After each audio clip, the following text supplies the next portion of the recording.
Assalamualaikum warahmatullahi wabarakatuh. Perkenalkan, nama saya Andini Laila Lestari dengan NIM 221010501933, kelas 06 SMJP 008, ruang 617. Saya akan mempresentasikan hasil dari kerja kelompok kami dengan judul Keputusan Pembiayaan dan Struktur Modal dari mata kuliah Behavioral Corporate Finance. Saya akan mulai materinya. Yang pertama yaitu definisi keputusan pembiayaan dan struktur modal. Keputusan pembiayaan adalah sebuah keputusan yang dilakukan oleh perorangan atau perusahaan bertujuan untuk menetapkan sebuah sumber dana yang akan digunakan dalam penetapan perimbangan pembelanjaan atau pembentukan struktur modal yang optimal. Kemudian pengertian dari struktur modal yaitu perbandingan atau perimbangan antara hutang jangka panjang dengan modal sendiri atau yang disebut dengan long term debt to equity ratio atau leverage keuangan yang digunakan perusahaan dalam mencapai stabilitas finance dan terjaminnya kelangsungan hidup perusahaan. Kemudian ada metode keputusan pembiayaan. Yang pertama yaitu metode biaya modal rata-rata tertimbang atau WACC. Metode ini akan memberikan satu pandangan bahwa metode biaya modal rata-rata tertimbang mendasarkan penilaiannya pada satu kondisi bahwa sebuah investasi akan dibiayai oleh berbagai sumber dana dan metode ini menguntungkan bagi perusahaan. Yang kedua yaitu metode biaya hutang dalam keputusan pendanaan, yaitu biaya hutang adalah sebuah nilai atau harga yang mesti ditanggung atau dibayarkan oleh perusahaan. Yang ketiga yaitu metode biaya saham preferen dalam keputusan pendanaan. Saham preferen adalah saham yang menguntungkan bagi pemiliknya. Jenis saham ini adalah sebuah instrumen saham yang akan secara jelas memberikan jaminan keuntungan atau dividen secara tetap. Kemudian ada sumber pendanaan bagi perusahaan. Terdapat dua sumber, yaitu yang pertama sumber pendanaan yang berasal dari sumber dana. Yang pertama sumber pendanaan internal, yang kedua sumber pendanaan eksternal. Kemudian ada sumber pendanaan berdasarkan jangka waktu.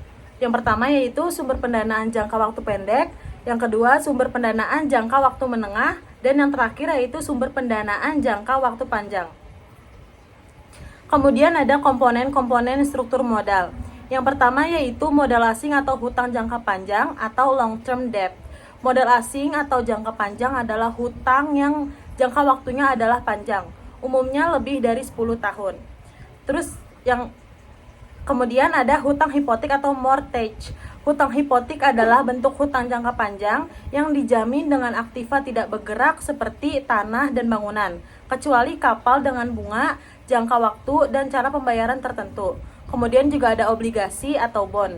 Obligasi adalah surat berharga atau sertifikat yang menunjukkan pengakuan bahwa perusahaan meminjam uang dan menyetujuinya untuk membayarnya kembali dalam jangka waktu tertentu. Kemudian ada modal yang kedua yaitu modal sendiri atau shareholder equity.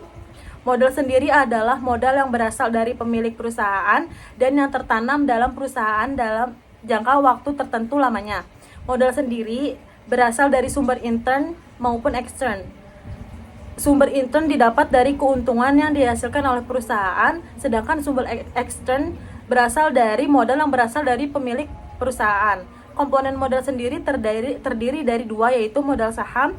Saham adalah tanda bukti kepemilikan suatu perusahaan terbatas atau PT, di mana modal saham terdiri dari saham biasa dan saham preferen.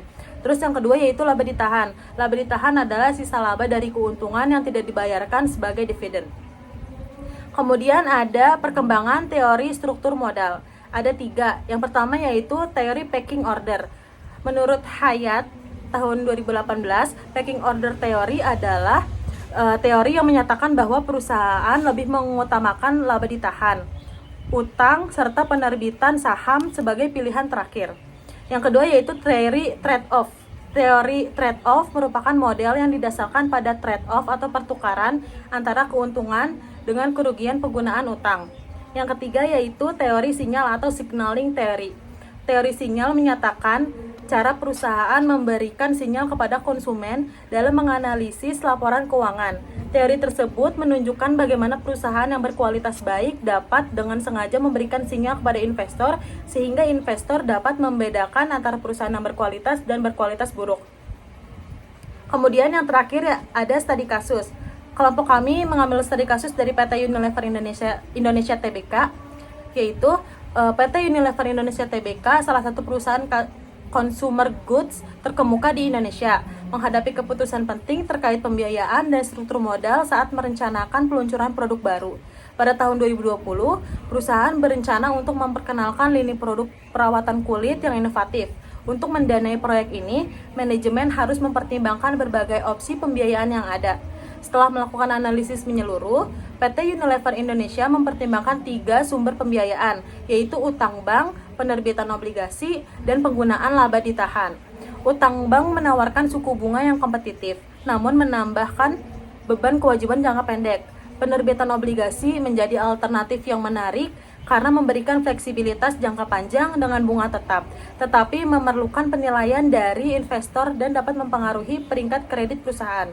Sementara itu, penggunaan laba ditahan adalah opsi yang paling aman, namun dapat mengurangi dana yang tersedia untuk investasi di proyek lain.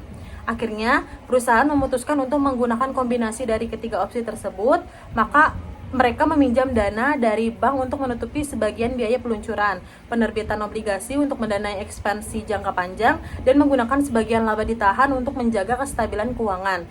Keputusan ini memungkinkan Unilever untuk menjaga struktur modal yang sehat dengan rasio utang terhadap ekuitas yang tetap seimbang serta meminimalkan biaya modal. Setelah peluncuran produk, PT Unilever Indonesia mengalami peningkatan penjualan yang signifikan yang berkontribusi pada pertumbuhan laba. Keputusan pembiayaan yang strategis ini tidak hanya mendukung peluncuran produk baru, tetapi juga menjaga kepercayaan investor dan pemangku kepentingan. Dengan demikian, studi kasus ini menunjukkan bagaimana keputusan yang tepat dalam pembiayaan dan struktur modal dapat berkontribusi pada keberhasilan jangka panjang perusahaan. Sekian presentasi yang dapat saya sampaikan, semoga dapat dimengerti. Kurang lebihnya mohon maaf. Wassalamualaikum warahmatullahi wabarakatuh.